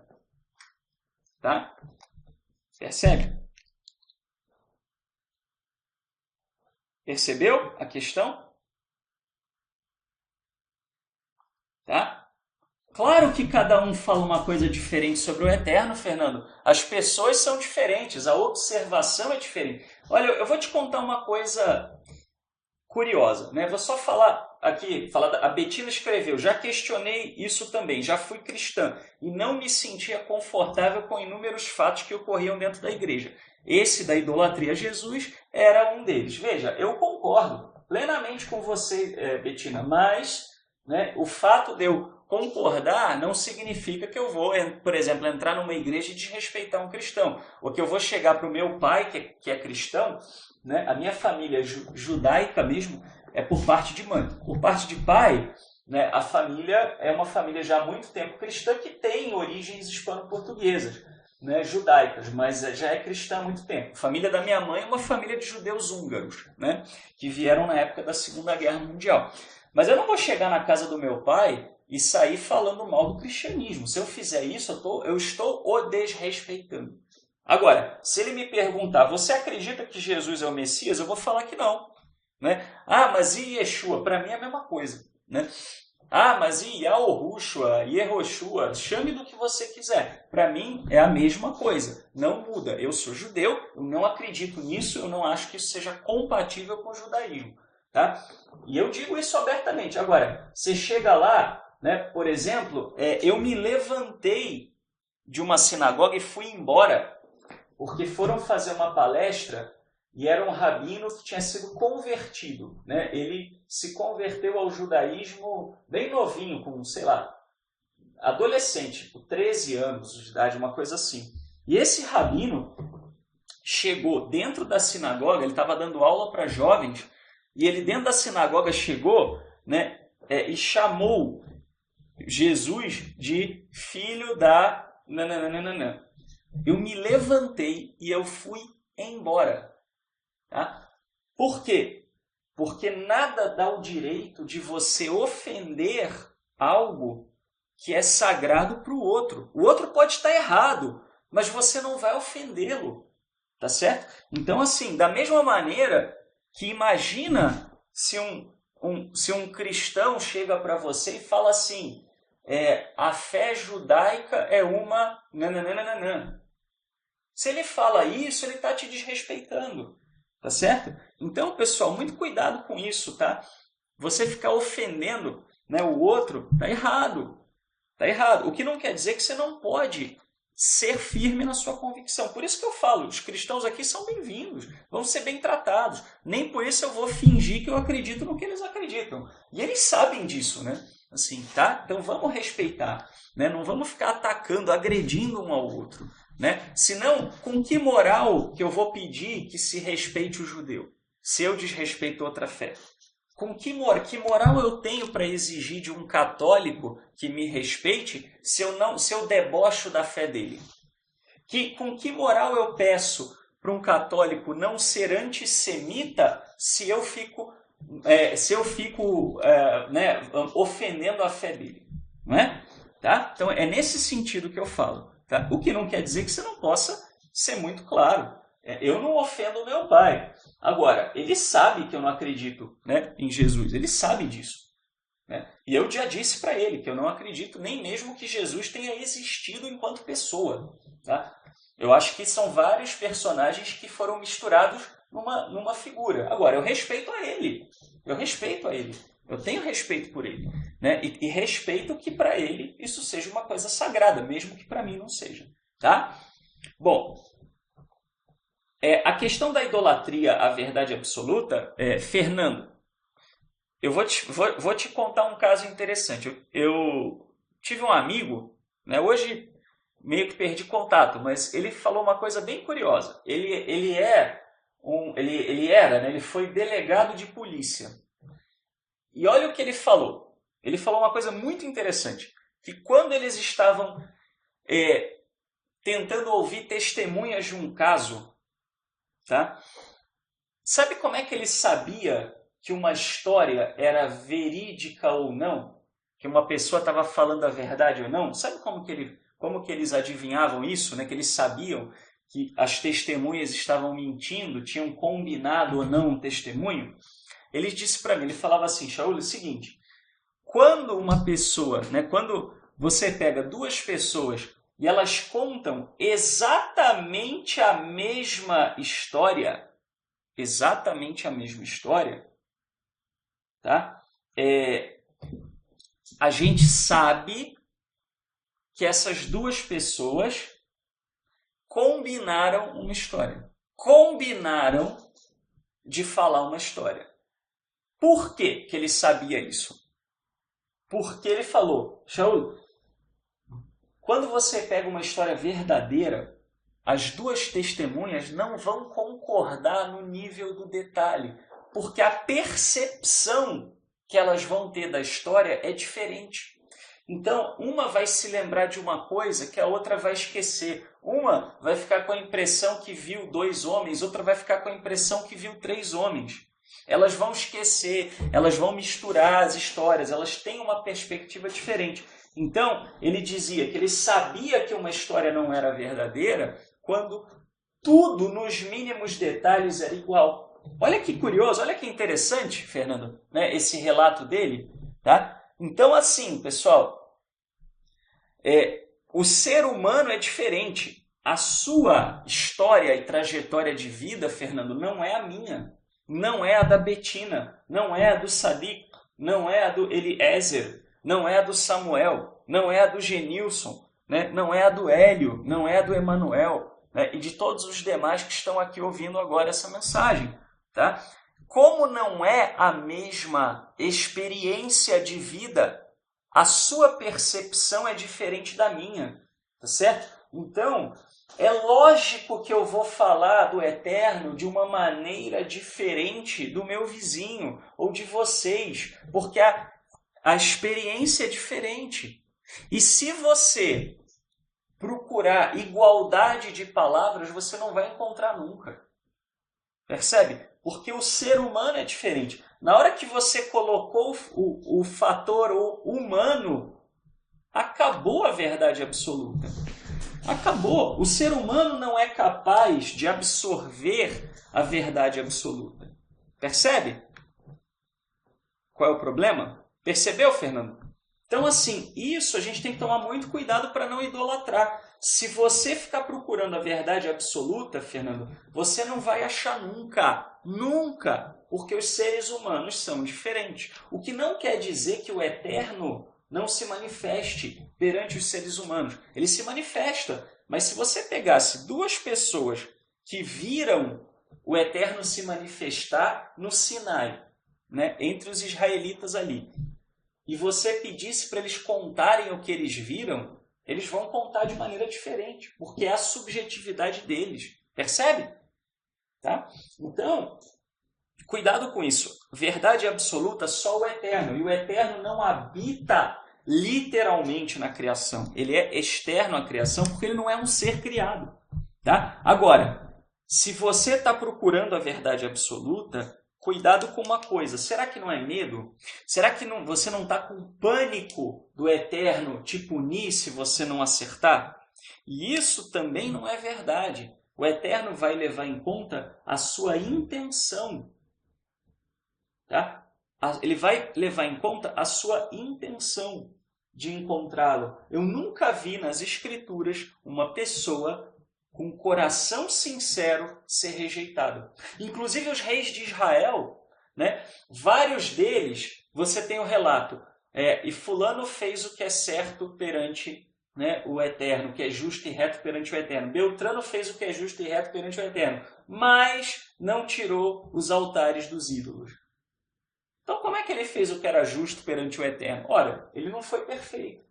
Perfeito só o Eterno. Entende, Fernando? Se você achar que para encontrar o Eterno você precisa encontrar uma verdade absoluta, você está idolatrando a verdade absoluta. Percebe? Você está fazendo da verdade absoluta a sua divindade, né? De uma verdade absoluta presente na criação. Isso por si só pode ser uma idolatria. Tá? Né? Não tenha medo de se relacionar com o Eterno. Ele vai levar em conta que você fez o melhor que você pôde. Tá? Gadolatria. Tá? O que é uma gadolatria? Né? Vem do termo gadolo, que é grande, e isso é muito forte no judaísmo da atualidade. O fulano tem a verdade absoluta porque detém o distintivo rótulo de Supremo Imperador Jedi.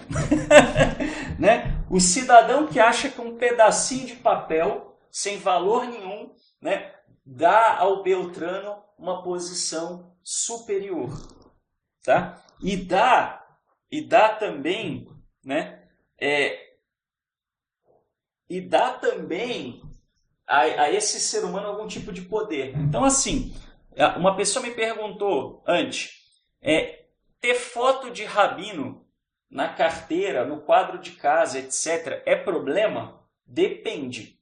Se você tem essa foto porque você idolatra o rabino, é um problema, tá? Se você coloca a foto de algum rabino no berço do seu filho para abençoar o seu filho, como é muito comum na ultra-ortodoxia, isso é idolatria. Tá? Então, assim, existe muita idolatria no meio ultra-ortodoxo, no meio racídico, no meio haredi. Muita idolatria. Muita. Tá? A ultra-ortodoxia não é um exemplo a ser seguido. É um exemplo de muito do que está errado no judaísmo hoje. Tá? São as discussões intermináveis sobre os mandamentos. Né? Fulano disse que Beltrano falou, que Ciclano falou, que Beltrano conjecturou, e ao mesmo tempo atribuindo a um status quase divino às lideranças. Tá? E fazendo 350 milhões de regrinhas que tornam a Torá um fardo impossível, que se a pessoa não viver numa sociedade que é semelhante a uma sociedade do século XVII, né, na Europa, essa pessoa, né, ela é amalequita, ou ela está assimilada, está distante, etc. Tá? Cuidado com isso, é um caminho destrutivo e tóxico. Tá? Não é um caminho que o povo judeu deveria chamar à mesa para dialogar, porque é um caminho totalmente perdido com relação à essência da Torá, da espiritualidade, dos mandamentos da Torá e mais, né, com relação ao papel das lideranças religiosas. Não à toa existe muito pouco estudo do Tanar, da Bíblia hebraica, né, nesses meios. Tá? Toralatria. Né? Pode existir toralatria? Pode. O que é a toralatria? É você achar que tudo que você faz em nome da Torá está certo. Não é assim. Se você usa a Torá para destruir, para ferir, para humilhar, para agredir, ou se você acha que a Torá é um caminho 100% espiritual, está errado. Tá? Pode haver uma toralatria. A Torá não é um intermediário. Né? Tem gente, por exemplo, que sai do cristianismo, vai para o judaísmo e trata a Torá como se a Torá fosse o Messias, né? Como se a Torá fosse o equivalente judaico de Jesus para os cristãos. Não é assim. Não é assim. Tá? A Torá não é isso. A Torá é uma constituição nacional de um povo. Então ela tem lei imobiliária, ela tem lei quanto à segurança da terra, ela tem lei quanto a comprar e vender coisas, comprar e vender terra, com relação a como julgar causas jurídicas, tá? Com relação à agricultura e pecuária, etc, etc. Tá? Então nem tudo que está na Torá diz respeito à espiritualidade da pessoa. Ok? Tá? Então esse é o primeiro erro. Segundo erro, você fazer algo em nome da Torá não significa que você está agindo adequadamente. Se você pega, em nome da Torá, você humilha e maltrata um outro judeu, uma outra pessoa, ou você usa a Torá, né, para ganhar dinheiro, para enriquecer, etc., tá? Ou para criar superstições, você está fazendo um mau uso da Torá. É uma Torá-latria. Tá? A Torá, ela não pode ocupar o lugar que pertence ao Eterno, por mais que ela seja sagrada. A Torá é sagrada, a Torá é santa, a Torá é maravilhosa. Nada disso está sendo negado aqui, muito pelo contrário, a gente afirma isso. Agora, mau uso da Torá não é justificado. Tá? Medolatria é tudo que é estabelecido pela cultura do medo, né? Teve uma pessoa que me procurou uns tempos atrás e falou assim, Shaul, eu vejo que muita gente se relaciona com o Eterno por medo, né? E não porque realmente o ama. Aí eu virei para a pessoa e falei, olha, desculpa, mas a sua denominação religiosa é uma denominação que vive cultura do medo, que as pessoas só se relacionam com o Eterno por medo de ir para o inferno, né?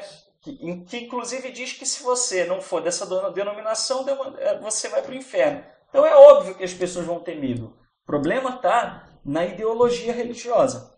Tá? Então cuidado, cultura do medo não é a mesma coisa que ter temor ao Eterno. Temor ao Eterno é como você temer um pai e uma mãe normais. Tá? Um pai normal, uma mãe normal, você sabe que você tem que estudar, porque se você não estudar, a chinela vai cantar. Né? Você sabe que você não pode desrespeitar o seu pai ou a sua mãe, porque se você desrespeitar, a chinela vai cantar. Você sabe que você tem que tirar boa nota, senão você vai ficar de castigo. Tá? Mas você não tem pânico do seu pai e da sua mãe. Né? Você sabe, inclusive, que o seu pai e a sua mãe querem o seu bem. Tá? Então, da mesma maneira, tá? Isso acontece também com relação ao Eterno. Você não pode ter pânico do Eterno. Temer o Eterno não é ter pânico, é saber que se você, né, o ama e o serve, ele vai te disciplinar e vai te corrigir. Então, não ande fora da linha. Né? Mas isso não é pânico. Tá? Não tem que ter pânico. E a enganolatria tem a ver com a verdade absoluta. Né? Eu sei que estão me enganando, então toda hora eu preciso descobrir aonde. É aquela pessoa que acha que ela está sempre sendo enganada. Muito cuidado com isso. Isso pode ser uma forma de idolatria. Você cria uma entidade chamada mentira ou engano e você morre de medo dela. Tá? Muito cuidado com isso. Tá? E Eliezer, isso não é só no cristianismo que acontece. Né? Vamos primeiro olhar para a nossa casa, para depois se preocupar com a casa do vizinho. Né? No judaísmo também tem isso. Tá? No judaísmo também existe isso. Tá? É verdade que no cristianismo isso é mais comum. É verdade. Mas também a gente tem que ter autocrítica. Tá? Cuidado com uma questão, né? Para poder você realmente não ser iludido e você ter a sua espiritualidade bem desenvolvida, você tem que entender uma coisa chamada o caminho da terra. Tá? Nossos sábios eles ensinaram, através do Midrash Rabbah, algo interessante. O caminho da terra, Derer Eres, precede a Torá por 26 gerações, uma vez que está escrito, e guardará o caminho da árvore da vida, né? Lá em Gênesis 3. O caminho é o caminho da terra, Derer Eres, e somente depois disso vem a árvore da vida, que é a Torá. Tá? Isso está lá em Waikra Rabbah, né? 9:3. Então, isso é um midrash, né?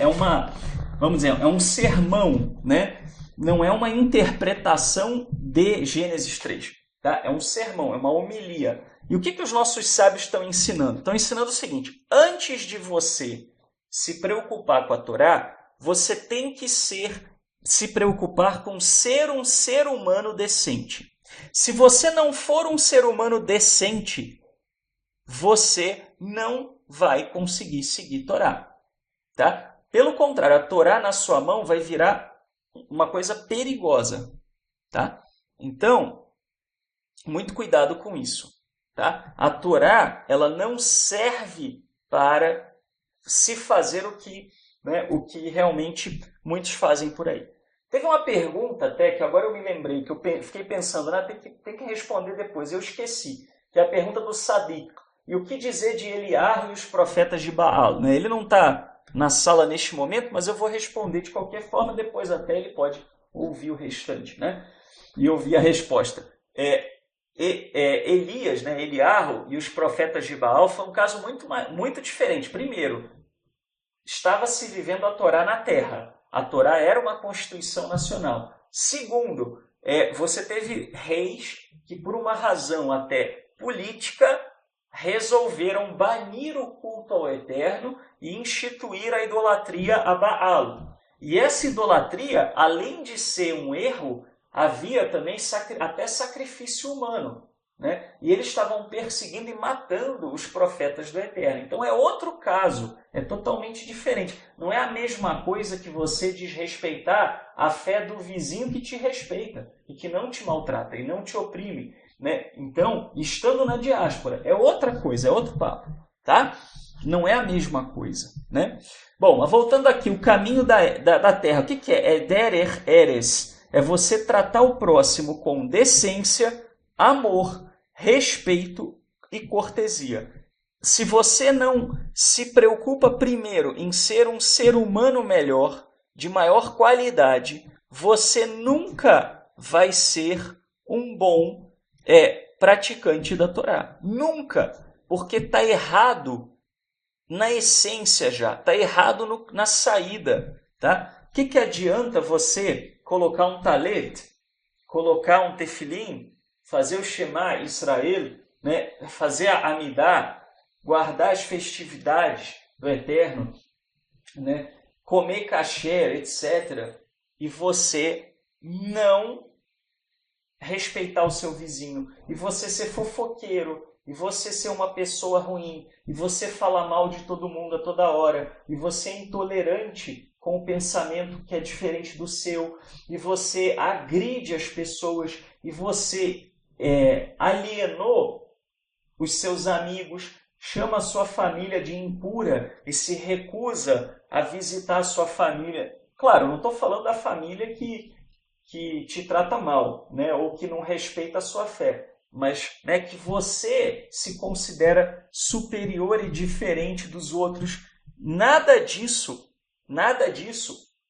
tem um bom fundamento de acordo com a Torá. Né? Por quê? Porque antes de você aprender Torá, você tem que aprender o caminho da dignidade humana. Tá? O livro de Provérbios ele é muito importante e muito bom para isso. Tá? Assim, você aprender o que é você ser uma pessoa íntegra, reta. Né? Senão, pessoal, não serve para nada. Tá? Se a Torá não tiver fundamentada em você tentar ser uma pessoa melhor, não serve para nada a Torá. Pelo contrário, se a Torá está te tornando uma pessoa ruim, é melhor você não ter Torá e ser uma pessoa boa. Tá? Assim, não estou querendo dizer que você tem que desistir da Torá, mas você não pode aplicar a Torá em cima de uma base errada, porque vai dar problema. Tá? Bom, cuidado com a obsessão ritualística. Tá? Mudando agora um pouco de assunto. Todos estão ouvindo ainda? Sim? Ok. Como é que a gente sabe que tem alguma coisa errada na prática ritualística? Tá? A gente ainda tem mais uns 20 minutinhos aí dessa palestra, se é que vai dar para ver tudo. Né? Acho que talvez eu acho que a gente pode até parar por aqui, né, depois de falar da obsessão ritualística, né? E aí aliás, eu acho que a gente pode ficar por aqui no caminho da Terra, tá? E entrar na questão ritualística na aula que vem. O que vocês acham? Eu também não quero dar muito conteúdo e correr com o conteúdo. O que vocês acham? Melhor, né?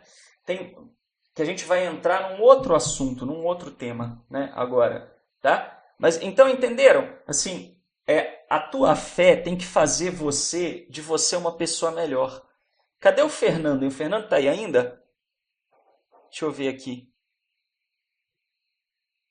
Acho que não, né? Mas assim, um parâmetro bom para o Fernando, né, que ele pode inclusive ouvir depois, é o seguinte: se a tua fé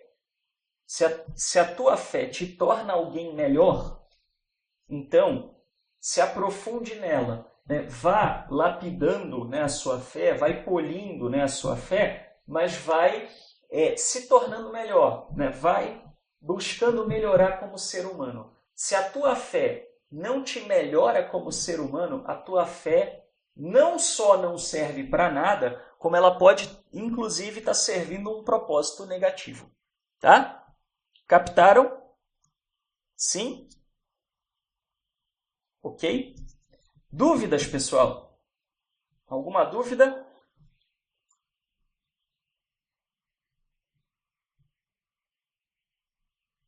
Tranquilo?